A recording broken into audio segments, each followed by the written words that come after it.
Hi everyone, it's Victoria Carter, and today we're going to be talking about ebb and flow in writing, aka pacing, and why pacing is so important and how to nail down pacing.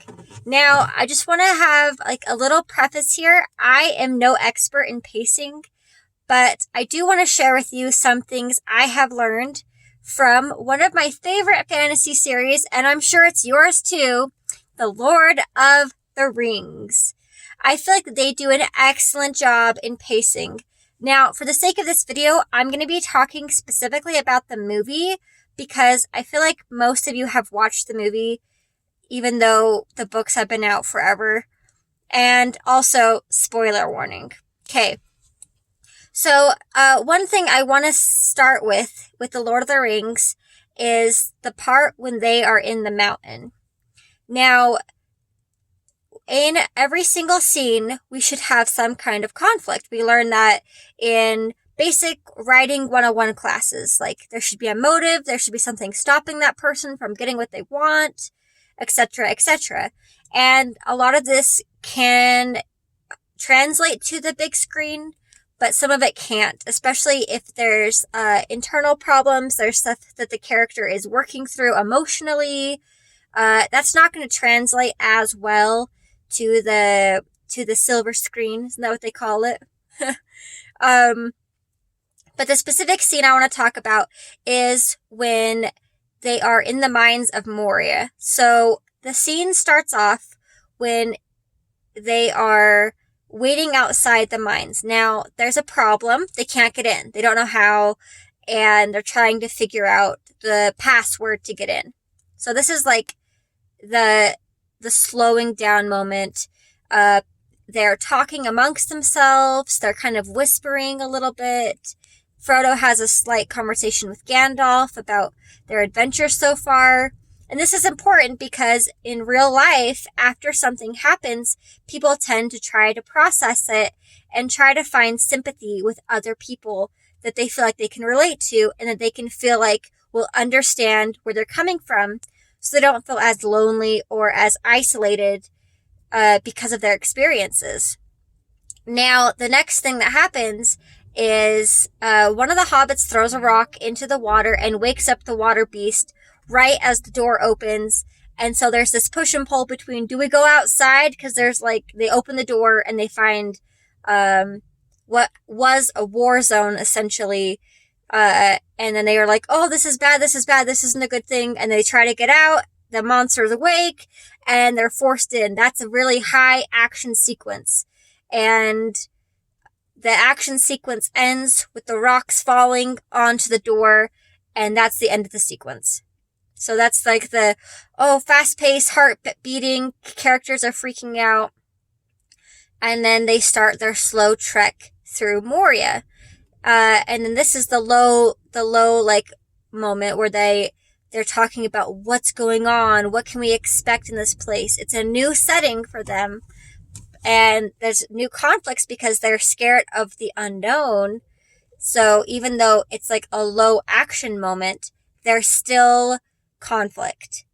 Now, as they go about their things that they're doing, you see that Smeagol or Gollum, I don't know what they call him at this point in the movie, I can't remember, but he's following them, and Frodo makes a point of bringing it up. We get that lovely quote from Gandalf that he says, like, I wish the ring had never come to me. And then Gandalf says, so do all who wish to see such times, but that is not for them to decide. And he goes off on his beautiful quote. And, they keep going on their journey and they come up with small conflicts, like Gandalf's trying to find the right way and he finds out through smelling the fresh air, etc., etc. And it all leads to the point where, we had these little mini mountains of conflict and then this big one where Pippin makes a whole bunch of noise and all the goblins come crashing down on them. There's a huge fight sequence and they're running away, and then the fight sequence jumps up to the Balrog showing up. So now I want to pause that right there and show you like what I'm talking about. So we have this big moment where they get into the mines, and then we have these little conflicts, and then the goblins show up, and the conflict gets higher, and then the Balrog shows up, and it's like the mega boss. And there's no time to cool down, it's just survival. And it's important to realize that in moments like these, in stories, and even in video games, if you guys play lots of video games, the characters are just trying to survive that moment in the only way that they can figure out how. And so it's important to know what certain characters are going to do and how certain characters are going to react.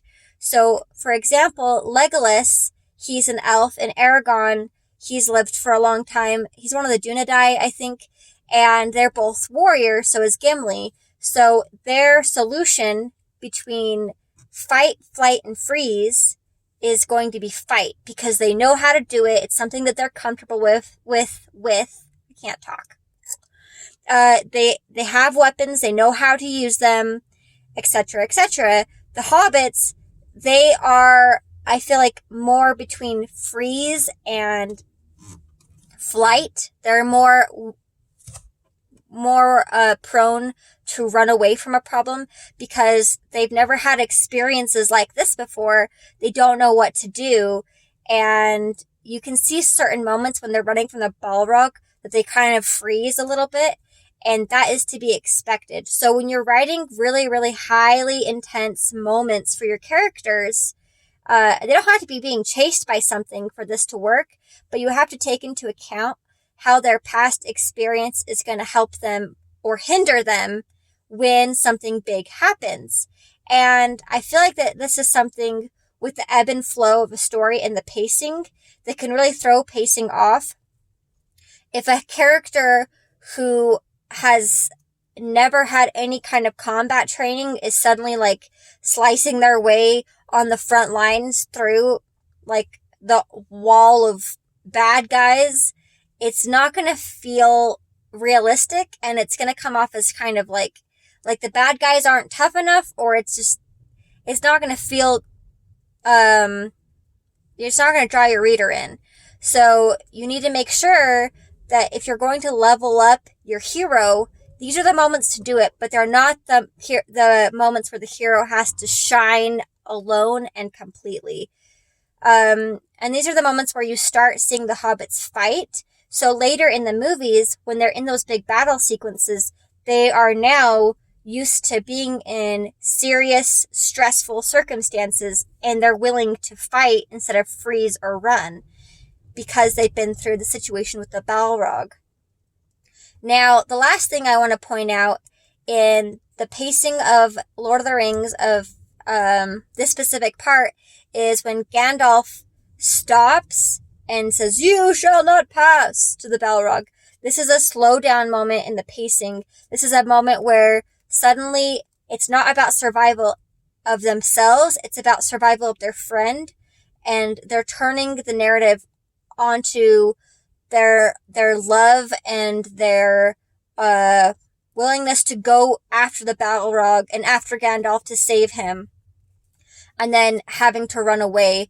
And it's such a powerful moment because the writers of at least the movies slowed down the pacing there so that we could really feel the emotions of the characters.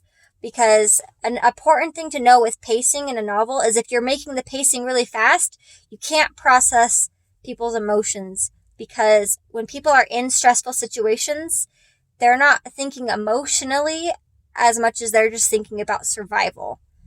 And that's why when they leave and they get out of the mines, suddenly they all stop and they're crying and they're mourning Gandalf. And Frodo starts to turn back, like he's going to walk back to the Shire. He's like, this isn't worth it anymore. And that is so realistic. That's our slowdown moment. And that's where I want to end this video at, because I feel like if you analyze the pacing of that whole Mines of Moria sequence, you'll see the parts where you were emotionally drawn in, and those emotional moments weren't at the height of the action. They were at the low moments in between the action. And that's also where you want your character your character to be exploring the world as well. So I hope that this helped you in pacing. It really helped me figure out pacing for my story. And remember, every victory is a victory, guys. And I'll see you next time. Bye.